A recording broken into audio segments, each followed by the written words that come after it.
Bem, hoje eu tô passando aqui para dividir com vocês parte de uma homilia que eu ouvi essa semana, com uma sabedoria muito profunda, de um padre muito usado por Deus, e ele trouxe à tona muitas questões interessantes, coisas que nós precisamos fazer, só que muitas vezes nós não conseguimos, como por exemplo, perdoar uma pessoa que nos amargurou, nos fez mal. Então, esse é algo muito interessante que ele falou, uma forma que nós podemos fazer isso, tá? Bem, inicialmente, ele começou dizendo que todos nós estamos recebendo a cada instante a misericórdia e, ao mesmo tempo, a justiça de Deus. Então, às vezes a gente pensa que os julgamentos ficarão somente pro juízo final, né? Mas não, ele explicou que a cada momento nós estamos sendo como que julgados. E interessante que ele citou a passagem de Mateus capítulo 12, que ali Jesus ele condena a geração dos seus dias, chamando-os de uma geração adúltera e má. E ali ele faz uma comparação, onde ele usa pessoas que ouviram mensagens para condenar a geração dos seus dias. É muito interessante essa consideração, está aqui em Mateus, capítulo 12, dos versículos 40 em diante. No versículo 39, Jesus ele já fala a respeito da geração dos seus dias, que é uma geração adúltera e perversa, porque sempre fica pedindo sinais. E no 41, ele diz o seguinte, que no dia do juízo, os ninivitas se levantariam com aquela geração dos seus dias e a condenariam.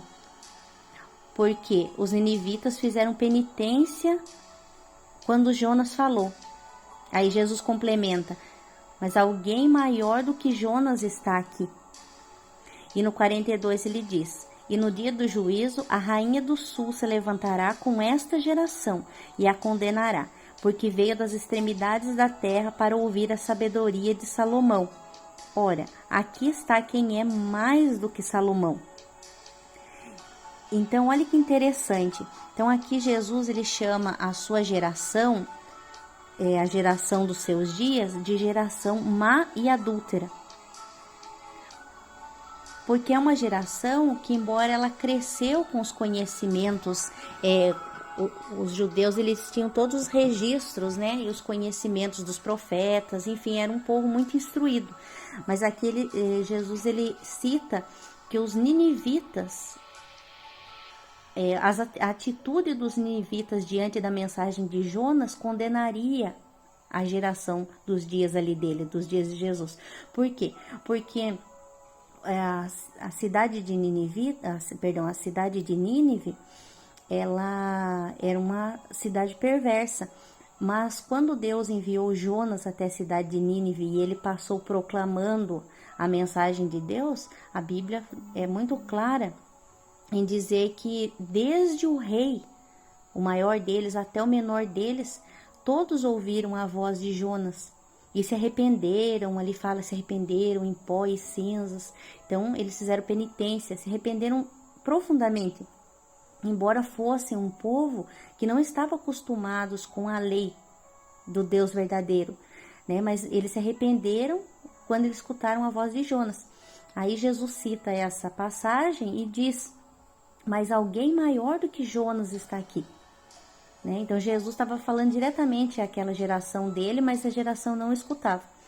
E depois ele cita também a rainha do sul, que é a rainha de Sabá, que ela veio dos confins da terra para escutar a sabedoria de Salomão, né? Pedir conselhos, né? Ela, como uma pessoa que administrava todo o seu país, então ela queria conselhos ali de Salomão. E ela viajou, né, milhares e milhares de quilômetros para ouvir a sabedoria de Salomão. E Jesus novamente chama a atenção dessa situação e diz, mas algo maior do que Salomão está aqui. Então é muito interessante nós refletirmos isso, né? Que as pessoas dos dias de Jesus e nós, né? Nós temos muito mais, né? Do que os ninivitas tiveram ou a própria rainha de Sabá teve, porque eles tiveram conselhos, no caso da rainha de Sabá teve conselho de Salomão, que tinha uma grande sabedoria, porque Deus tinha dado a sabedoria a ele, né? E os ninivitas tiveram a voz, né? A mensagem de Jonas, que veio do próprio Deus. Mas a geração dos dias de Jesus e nós temos a palavra encarnada, o verbo encarnado, né? Que é as palavras do próprio Jesus Cristo, né? Então, nós temos algo infinitamente superior. Então, temos que realmente dar ouvido a toda essa sabedoria que emana, né, do nosso Deus, né, Jesus, que emana do próprio Jesus. Então, é muito interessante nós fazermos essa reflexão. Bem, é importante também nós refletirmos que de Jesus vem toda a sabedoria. Ele é como se fosse a própria sabedoria personificada.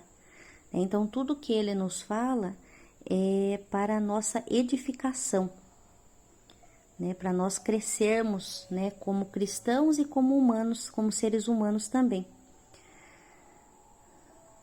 Bem, muitas vezes nós passamos por provas, né? E geralmente essas provas envolvem outras pessoas, né?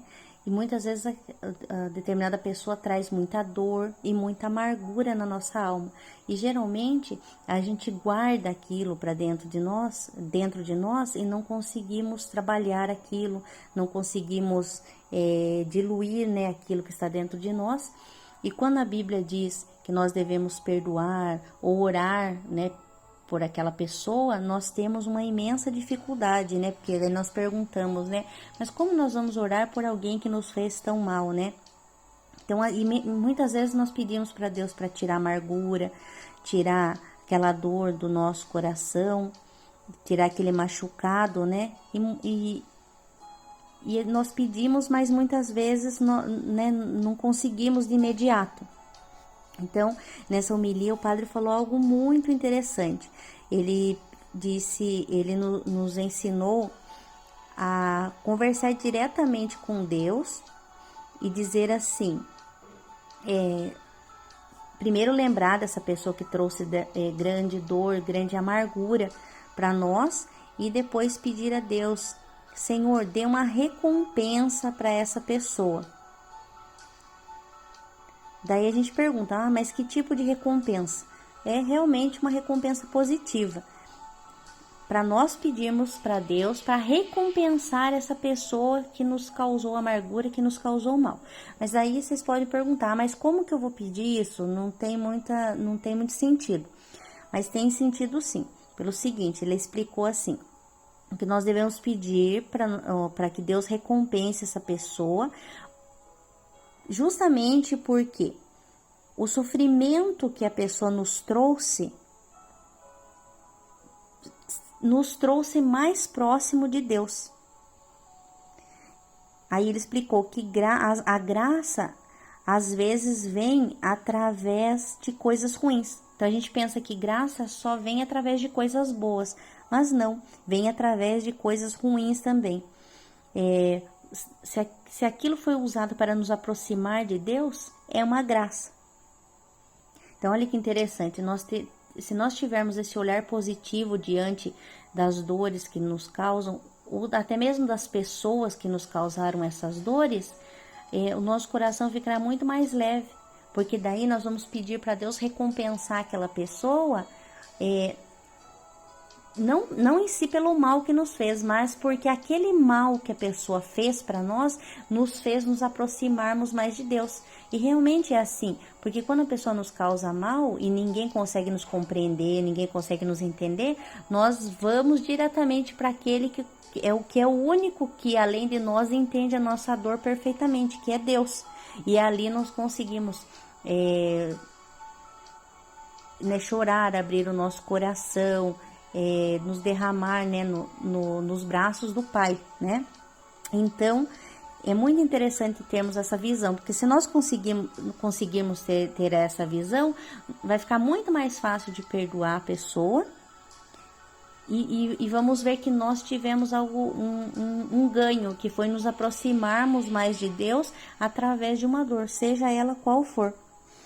E Deus, ele deseja sempre a purificação da nossa alma, e ele usa para isso situações boas, tanto situações boas como situações más também, para nos purificar. E quando nós passamos por todos esses momentos difíceis, né, nos ensinam muito, né, momentos difíceis, trazem muito aprendizado. E quando nós passamos por esses momentos, que são como que fases na nossa vida, nós vamos aprender também a desenvolver dentro de nós a misericórdia.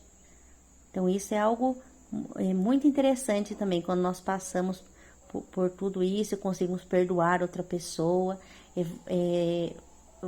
Dentro de nós vai surgindo outras qualidades positivas, né? Outras virtudes, como a misericórdia e um olhar mais misericordioso diante de erros que as pessoas possam vir a cometer, né? Então, isso é algo para nós refletirmos. Bem, eu espero que vocês tenham gostado, né? Tenham gostado dessa reflexão.